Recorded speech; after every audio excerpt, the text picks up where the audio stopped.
اور یہ جنگ جاری ہے میرے عزیزوں، آج بھی جاری ہے، لیکن میرے مولا نے اپنی صف ازا سے اس جنگ کے مجاہدوں کو تیار کرنا شروع کر دیا۔ یہ لطف ہے ہم پر ہمارے مولا کا، یہ ان کی نظر کرم کہ یہ صف ازا حسینی، اس کا اصلی ہدف بھی یہی ہے کہ اس جنگ کے مجاہد تیار کرنا، اس جنگ کے لیے تربیت کرنا، اس جنگ سے چونکہ آگے جنگ ہے ابھی بھی چلے گی، چونکہ اسی سلسلہ حسینیت کا ایک امام آج بھی ہے، فرزند زہرا آج بھی ہے، حسین کا فخر آج بھی ہے،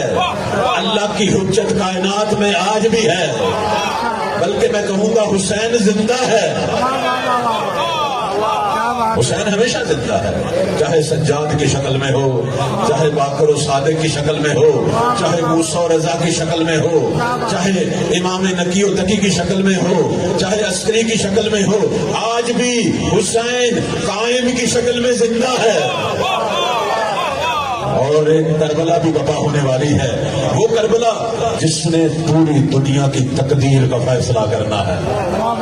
اور اس کربلا کے لیے میرے مولا نے صف ازا کے ذریعے مجاہد تیار کرنے ہیں۔ اور آپ خود دیکھیں کہ پوری دنیا کے اندر کسی بھی دشمن اسلام، دشمن حق کو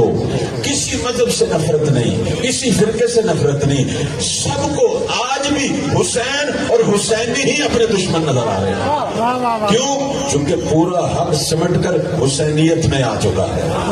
اور جو راہ حسینیت پہ نہیں ہے، چاہے وہ 5 وقت کا نمازی ہی کیوں نہ ہو، وہ کل بھی یزیدی تھا، آج بھی یزیدی۔